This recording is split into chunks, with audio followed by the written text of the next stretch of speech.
Évangile au nom de Jésus, nous conquérons. Nous sommes guerriers pour l'évangile. Évangile au nom de Jésus, nous conquérons. Quelle que soit la nécessité, Nous conquérons. Au nom de Jésus, nous conquérons. quelles que soient les épreuves, Nous conquérons. Au nom de Jésus, nous conquérons. quelle que soit la nécessité, Nous conquérons. Au nom de Jésus, nous conquérons.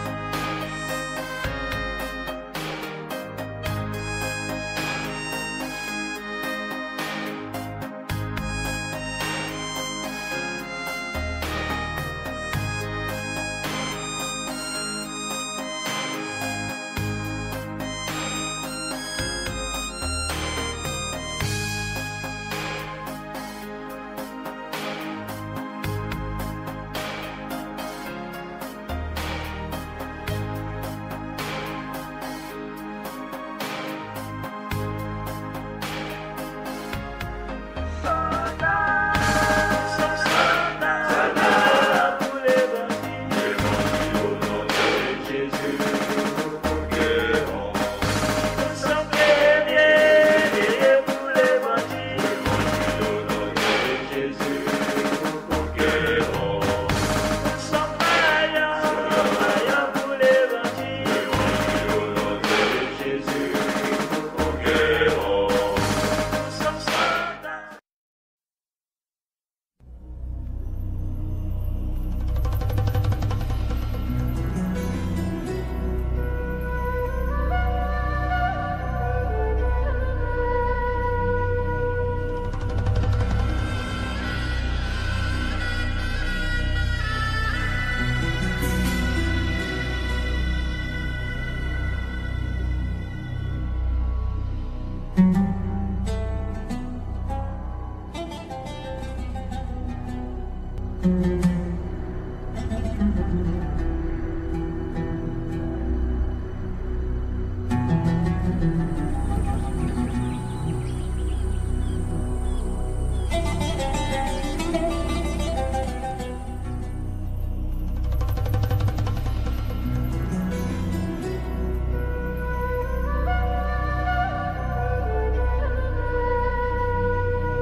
Trois, deux, un.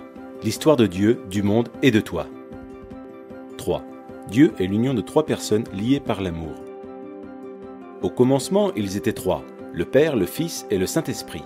Non pas trois dieux différents, mais un Dieu, union indissoluble de trois, une triunité, ou Trinité. La Trinité n'est pas un problème de maths ou une ancienne énigme. C'est la bonne nouvelle que Dieu est amour. Depuis toujours, le Père a aimé son Fils dans l'unité de l'Esprit. Comment pouvons-nous nous représenter cela ? En fait, le Fils de Dieu est l'image de Dieu. Il nous donne accès à la vie de Dieu. Ainsi, considérons par exemple la scène du baptême du Fils de Dieu. Nous y voyons le Saint-Esprit descendre sur lui, tandis que le Père déclare « Tu es mon enfant bien-aimé, tu fais toute ma joie ». Cette scène est un aperçu de la vie éternelle de Dieu. Le Père a toujours aimé son Fils avec la joie du Saint-Esprit. Mais cet amour était trop beau pour qu'il le garde pour eux. Le Dieu d'amour souhaitait le partager. Ainsi, le Père a fait un monde au travers de son Fils et par son Saint-Esprit, car il veut que des milliards d'enfants rejoignent sa famille. Toi et moi avons été créés pour entendre cette déclaration. Tu es mon enfant bien-aimé, tu fais toute ma joie. Le sens de la vie, c'est de trouver notre place avec eux. 2. L'histoire du monde est l'histoire de deux hommes. Dieu a placé un homme, Adam, à la tête de l'humanité pour qu'il la bénisse et prenne soin d'elle. Mais Adam se détourna de Dieu, se replia sur lui-même et plongea le monde dans la mort et la malédiction. L'humanité fut déchue de la grâce. Maintenant, nous partageons tous cette humanité brisée et nous ressentons les effets de sa malédiction. La race humaine est comme un sapin de Noël qui a été abattu et arraché de sa terre naturelle. On peut se déguiser avec des décorations fantaisistes, on peut effectuer toutes sortes de bonnes actions. Mais nous périssons. Nous n'avons aucune vie spirituelle en nous et nous nous dirigeons vers notre perte. La race d'Adam est sous la condamnation de Dieu. Dieu a prononcé un non définitif à ce mode de vie parce qu'il veut quelque chose de très différent pour nous. Il veut que nous trouvions tous la vraie vie dans un second Adam. Jésus-Christ. Le Fils est venu sur terre en devenant un simple homme et fut nommé Jésus. Il est entré dans notre monde brisé et a pris en charge notre cause perdue. Comme un champion qui gagne la course pour nous, Jésus prit place dans nos chaussures et vécut la vie parfaite que nous ne pourrions jamais vivre. Puis, sur la croix, il mourut d'une mort maudite, mort qui devait être la nôtre. Mais en faisant cela, il prit la nature maudite d'Adam et l'anéantit. En effet, 3 jours plus tard, il revint à la vie, avec une vie vraiment nouvelle, là où il n'y a ni mort ni malédiction. Il nous invite maintenant à entrer dans sa vie et dans sa famille. 1. Tu fais un avec Adam. Feras-tu un avec Jésus? Par notre naissance, nous faisons un avec Adam. On dit bien tel père, tel fils. C'est pourquoi nous partageons aussi sa nature égoïste, sa mort et sa malédiction. Unis à Adam, nous n'avons pas de vie en nous-mêmes et aucun espoir pour l'avenir. Mais Jésus vient pour offrir une incroyable union avec lui. Telle une branche de sapin de Noël, nous pouvons être coupés de l'arbre Adam et greffés à l'arbre Jésus-Christ. Pensez aussi à une autre image d'union. Nous pouvons faire un avec Jésus comme dans un mariage. Imaginez un mariage entre un prince et une mendiante. Elle est sale et pauvre, avec un nom honteux et un avenir sans espérance. Pourtant, le prince l'aime et s'offre à elle dans le mariage. Dès qu'ils sont unis, que se passe-t-il? Le prince prend toutes les dettes de son épouse et elle reçoit toutes les richesses de son prince. Il couvre son nom honteux et lui donne son nom. Elle est invitée dans sa vie, sa famille et son héritage. Grâce à son prince, elle peut appeler le roi papa. Et tout cela grâce à leur union conjugale. C'est exactement la même chose avec Jésus. Si nous le recevons, tout ce qui est nôtre, notre péché, notre malédiction deviennent siens. Il paie le prix de tout cela sur la croix. Et tout ce qui est sien, sa justice, son héritage, deviennent nôtres. Si nous faisons un avec Jésus, dès maintenant nous sommes adoptés dans la famille. Son esprit devient notre esprit, son Père devient notre Père. Nous appartenons à ses frères et sœurs dans l'Église, nous prions le même Père et l'entendons exprimer son amour pour nous par ses paroles. Tu es mon enfant bien-aimé, tu fais toute ma joie. Ce sont nos privilèges maintenant, et quand Jésus reviendra, nous participerons aussi à sa vie physique et immortelle. Il ramènera nos corps à la vie et créera un monde nouveau, juste et droit. Ce jour-là, Dieu jugera le monde, confirmant à jamais son non à Adam et son oui à Jésus-Christ. Tu fais un avec Adam, mais il n'y a aucun avenir dans cette vie-là. Cependant, les bras tendus vers toi, Jésus te lance une invitation. Il s'offre à toi, te donne sa vie même, sa famille et son avenir. Il est à toi si tu veux l'inviter dans ta vie. Fais un avec Jésus. Les 3 t'invitent dans leur cercle d'amour. Les 2 déterminent le monde. Veux-tu faire un avec le Fils de Dieu ?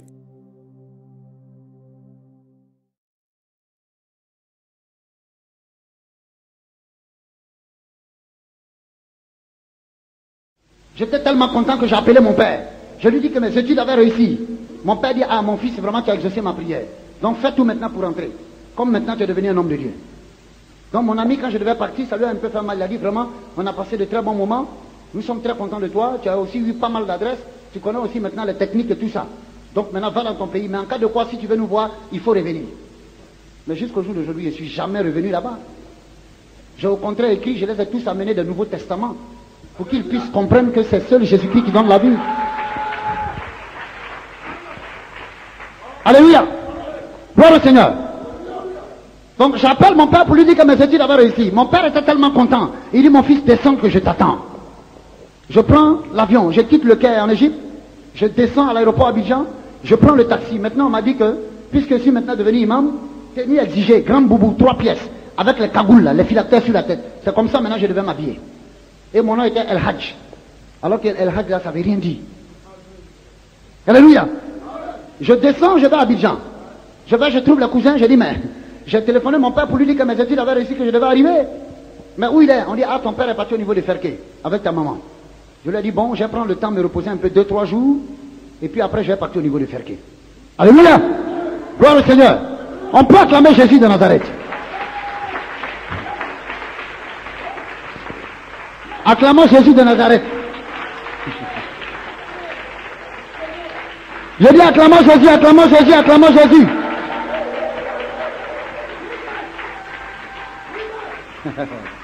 Ah, que son nom soit béni. Dis à celui qui est à côté de toi que son nom soit béni. Dis-lui ton Dieu est puissant. Alléluia. Gloire au Seigneur. Veuillez vous asseoir. Amen. Gloire à Dieu.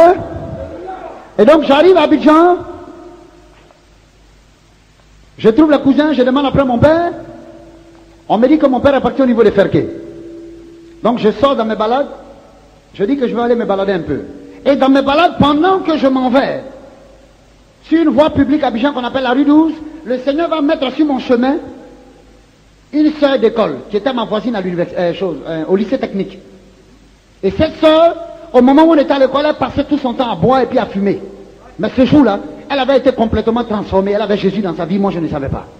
Et Dieu va la mettre sur mon chemin. Alléluia. Alléluia. Et j'arrive, pendant que j'étais en train de passer à mon boubou, j'entends derrière moi, monsieur Koné, monsieur Koné, monsieur Koné. Je tourne, je vois la sœur, je lui ai dit, c'est pas monsieur Koné, mais c'est El Hadj Koné. Elle dit, il n'y a pas de problème, c'est El Hadj Koné. Puisque moi aussi, je ne savais pas ce que ça voulait dire d'antan. Et donc, elle m'a reconnu, elle m'a dit, ah, mais on était ensemble au lycée, tout ça, ça fait longtemps, qu'est-ce que tu es devenu? Je lui ai dit que je suis devenu un homme de Dieu. Je lui ai dit, mais et toi, qu'est-ce que toi tu es devenu? Elle a dit qu'elle est devenue professeure de mathématiques. Alléluia. C'est celle-là que Dieu va utiliser pour transformer ma vie. Gloire au Seigneur. Elle m'a demandé, elle m'a dit qu'elle veut me parler. Je lui ai dit, mais je n'ai pas le temps. Et donc elle m'a dit, moi je lui ai dit plutôt, si on peut mettre ça dans 2 jours, comme ça on aura tout le temps de parler. Elle dit, non, il n'y a pas de problème, dans tous les cas ça dépend de toi. Donc je pars à la maison. 2 jours après, je ne suis pas encore à la Ferké, je vais répondre au rendez-vous avec la sœur. On s'est retrouvé quelque part à la rue 12. On devait se mettre dans un endroit pour pouvoir en parler.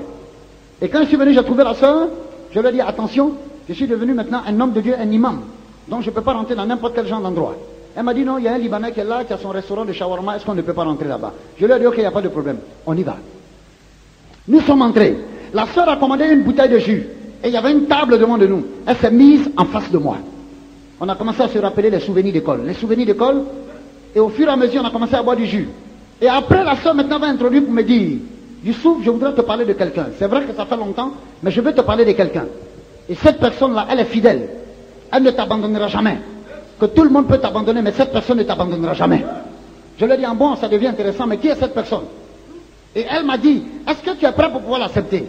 Mais ce qui était intéressant, chaque fois que la sœur me regardait dans les yeux, moi je ne pouvais pas regarder la sœur dans les yeux. C'est plus tard que je suis allé comprendre que la Bible dit, celui qui est en vous est plus grand que celui qui est dans le monde. Alléluia. Alléluia. Chaque fois qu'elle me regardait dans les yeux, moi je ne pouvais pas la regarder dans les yeux. Après elle m'a dit que tu sais que nous sommes dans le monde, les gens viennent par intérêt. Quand ça va, tout le monde est là. Quand ça ne va pas, les gens s'en vont. Je lui ai dit, mais tiens, donc la personne dont tu veux me parler, elle est vraiment intéressante. J'ai dit, mais qui est cette personne? Elle me dit, est-ce que toi aussi tu es prêt pour pouvoir l'accepter? J'ai dit, mais c'est comme si tu as mis du sucre dans ma bouche et tu veux enlever. Elle me dit, mais est-ce que tu es prêt? Je lui ai dit, je suis prêt. Elle m'a maintenant regardé dans les yeux. Elle me dit, cette personne qui t'aime tant, qui ne t'abandonnera jamais, quelle que soit la situation difficile, qui sera toujours avec toi, qui a payé le prix pour que ton âme soit sauvée, le sang a coulé sur la croix pour te sauver, cette personne s'appelle Jésus-Christ de Nazareth. Alléluia. Gloire au Seigneur. Mais bien aimé, quand j'ai entendu le nom de Jésus, ça sonnait dans mon oreille comme une bombe. Rien qu'entendre le nom de Jésus, ça m'a dérangé. Je me suis levé, je me suis mis dans une colère. Et la table qui était au devant de nous, entre la sœur et moi, j'ai poussé comme ça la table. Et je suis allé vers la sœur. J'ai failli même la taper. J'ai levé la main comme ça. À peine j'ai levé la main, la sœur a mis la main dans son sac. Elle a enlevé un petit papier, un prospectus. Et moi, je t'ai arrêté. Elle me dit, Youssouf, je sais que tu n'es pas content, mais prends ça, pardon. Arrivé chez toi à la maison, il faut lire. Mais bien aimé, Quand moi j'ai levé ma main, c'est plus tard j'ai compris ce qui s'est passé. Quand j'ai levé ma main, j'ai failli lever la main contre la sœur, ma main a été bloquée. C'est quand elle m'a donné le prospectus que ma main a été libérée.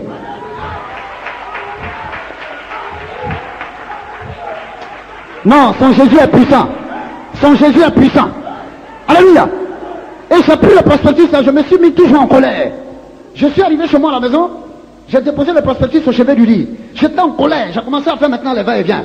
Il y a une voix qui me dit faut lire. Il y a une voix qui me dit ne lis pas. J'ai commencé à penser à ce que la soeur m'a dit. Il y a une voix qui me dit faut lire. Il y a une voix qui me dit ne lis pas. Mais finalement, je suis obligé d'obéir à la voix qui m'a dit de lire. Mais bien aimé, c'est ce prospectus-là qui a changé ma vie.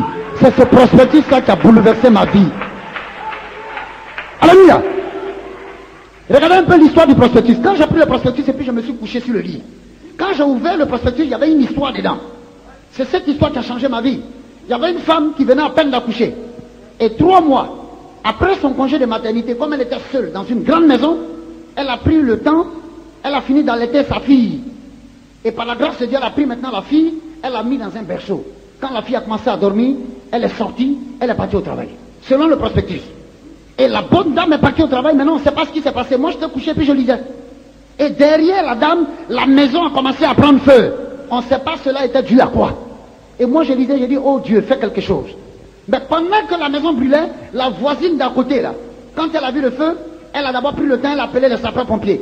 Les pompiers sont venus, ils ont vidé leur eau, ils n'ont pas pu éteindre le feu. La petite fille était dedans. Et c'est après maintenant qu'elle va appeler la réelle propriétaire de la maison. Pour lui dire quelque chose, ce que tu es en train de faire, il faut tout laisser, viens chez toi. Mais elle n'a pas dit au téléphone que la maison était en train de prendre feu. Et la bonne dame est arrivée. Quand elle est arrivée, elle a vu toute une foule devant chez elle. Elle a commencé à voir le feu. Elle dit, mais laissez-moi entrer, c'est chez moi, c'est ma maison, ma fille à l'intérieur. Chaque fois qu'elle voulait entrer, le chef des sapeurs-pompiers la bloquait. Pour lui dire, mais madame, vous ne voyez pas la flamme de feu? Ça vaut risque et péril si vous partez. Mais quand une femme est déterminée, rien ne peut l'arrêter. Rien ne peut l'arrêter. Alléluia. Rien ne peut l'arrêter. Quand une femme est déterminée, j'ai compris pourquoi Dieu a utilisé une femme pour permettre à Jésus de venir dans le monde. Alléluia. J'ai compris pourquoi Jésus a reçu son ministère. Lorsque vous étudiez Luc 8, à partir du verset 2, la Bible dit que Jeanne, la femme du surintendant, c'est elle qui a soutenu Jésus dans son ministère, avec ses biens, sa nourriture, avec son matériel. C'est ça qui a permis à Christ de prêcher l'évangile pur et vrai. La femme a cette sensibilité-là que l'homme n'a pas. C'est pourquoi Dieu lui a donné la capacité de pouvoir soutenir la grossesse pendant près de 9 mois. Mais l'homme ne peut pas faire ça. La seule chose qu'il a demandé à Dieu qui n'a pas fait, qui m'a fait mal, il a dit, mais Seigneur, pourquoi tu n'as pas permis ne serait-ce qu'un mois? L'homme n'a qu'à tomber un peu enceinte. On va voir comment il va se comporter. Il y a un qui est à côté de moi, il dit, non, ça c'est pas bon. Ah bon, c'est pour la femme qui est bon, quoi. Alléluia, hey! Gloire au Seigneur. Et chaque fois que la dame voulait rentrer, j'étais couché, hein, et puis je lisais le prospectus. Chaque fois que la dame voulait rentrer, le chef de sapeurs-pompiers la bloquait. Et finalement, elle va demander un drap.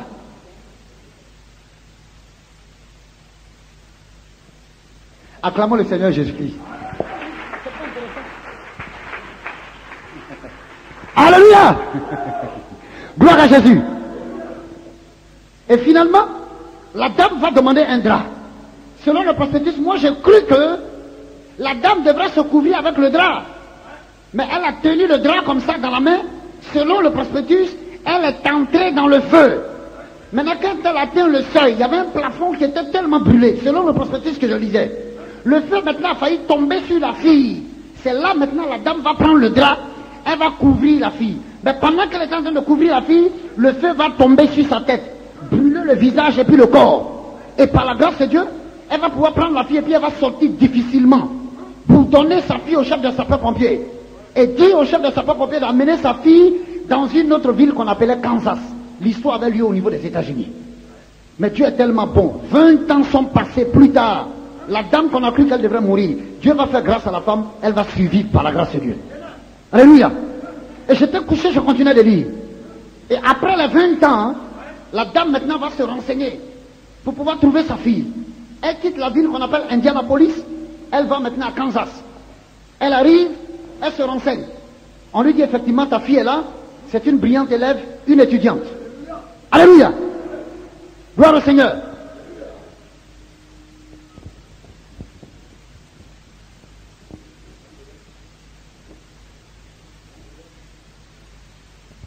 Alléluia. Gloire au Seigneur. On peut acclamer le Seigneur Jésus.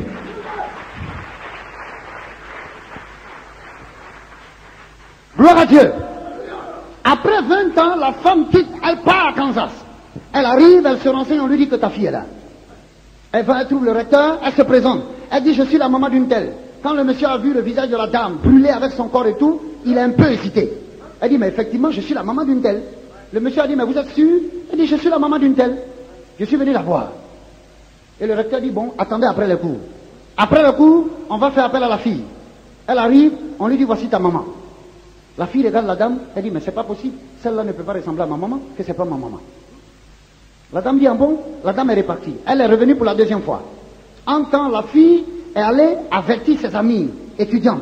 Elles sont revenues. La dame est revenue encore pour la deuxième fois. Se présenter comme étant la maman de la fille. La fille a traité même la femme de sorcière pour dire que je ne veux plus jamais vous revoir. Vous ne pouvez pas ressembler à ma maman. Et moi, j'étais couché, je lisais le prospectus. Mais pendant que j'étais en train de lire, je me suis dit, mais Seigneur, cette fille, elle est méchante. Mais pourquoi ne veut-elle pas reconnaître sa propre maman? La dame est repartie. Elle est revenue maintenant pour la troisième fois. En temps, avant son retour, la nouvelle a commencé à prendre toute l'université. Les étudiants, les élèves, tout le monde est arrivé. Les gens sont venus dire, mais qui est cette femme-là? Tout le monde veut la voir. Les étudiants sont venus, ils ont formé un cercle autour de la dame. La fille a commencé à se moquer, insultant la dame, la traitant de sorcière, pour lui dire, je ne veux plus jamais vous revoir. Et moi, je lisais le prospectus, j'ai dit, oh Seigneur, mais pourquoi cette fille ne veut-elle pas reconnaître sa propre maman? Quand elles ont fini de se moquer, selon le prospectus, la femme maintenant prend la parole. Elle dit, ma fille, c'est à toi que je m'adresse, parce que tu es ma fille. Elle dit, tu ne le sais pas, je suis ta propre maman. Lorsque tu étais encore petite, je t'avais laissé dans la maison et je suis allé au travail.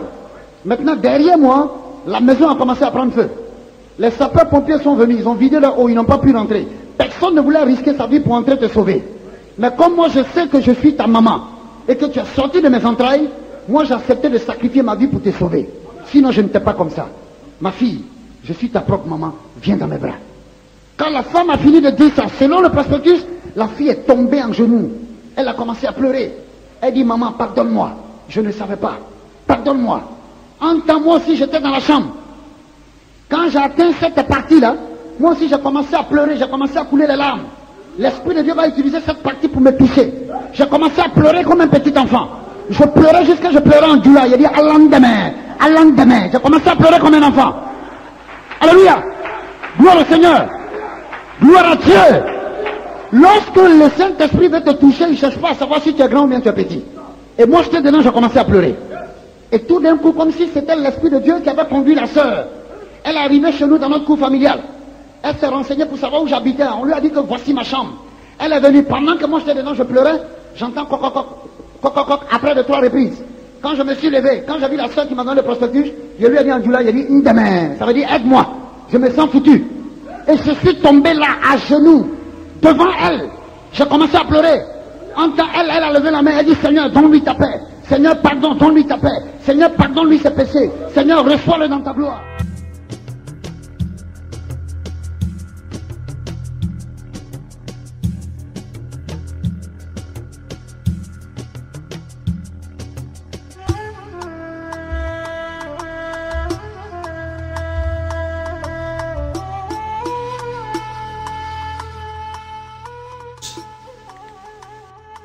Que les islamistes font très bien.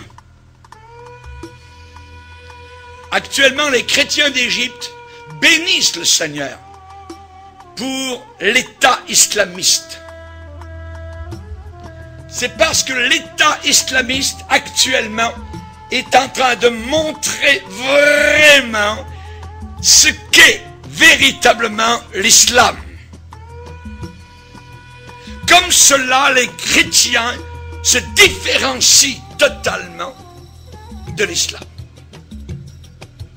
Ils montrent leur vrai jour, véritable jour. Religion de haine. Un islamiste, il vit dans la peur, continuellement. On peut lui couper la tête, on peut lui couper les mains au nom de son Dieu Allah, qui est un faux Dieu, qui est un démon. Il se regarde le visage dans le miroir, il a peur. Il ne sait pas Quand il prie, qu'il se met à genoux, il a peur, il vit dans la peur. Nous les chrétiens, nous sommes véritablement la religion de paix, la religion d'amour. Nous pardonnons. Nous pardonnons. L'islam ne pardonne pas. C'est une religion de vengeance. Le secret d'une vie paisible. Une vie paisible. Nous les chrétiens, nous ne sommes pas des contentieux, nous ne sommes pas des gens de guerre, des gens de troubles. Nous sommes des gens de paix. Nous ne tuons personne. Voyez, nous ne prenons pas les armes.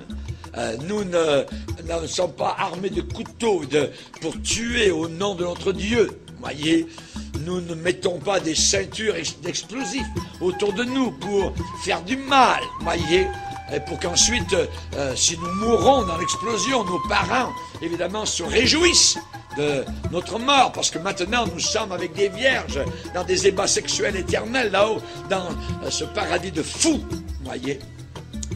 Non, nous ne sommes pas du tout de cette race-là. Nous avons, nous, le secret d'une vie paisible, l'éternel, pas Allah, l'éternel. Le nom de Dieu, c'est l'éternel, ce n'est pas Allah.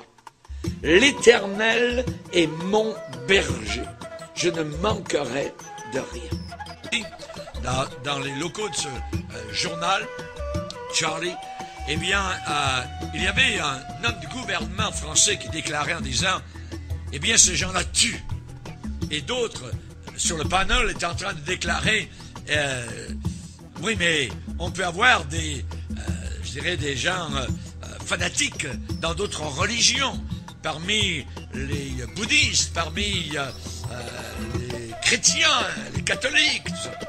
Et l'autre, répondant sur le panel en disant, mais oui, mais ceux qui se disent chrétiens ne tuent jamais. Ils ne tuent pas. Ils peuvent être têtus, ils peuvent croire à toutes sortes de folies, mais tandis que les islamistes tuent au nom de leur Dieu, au nom de Allah. Nous, chrétiens, nous avons une façon de vivre.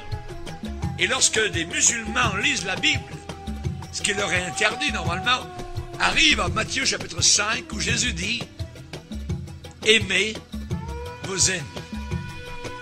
Priez pour ceux qui vous haïssent. » Le musulman est totalement étonné devant ce que Jésus demande. Parce que dans son livre à lui, nous le verrons durant la conférence, la fameuse conférence, et elle va être sur Internet, ça s'appelle le Coran et le Christ. Ceux qui nous écoutent actuellement peuvent aller voir donc sur Internet le Coran et le Christ, et vous allez voir donc ce que le Coran déclare et ce que la Bible déclare.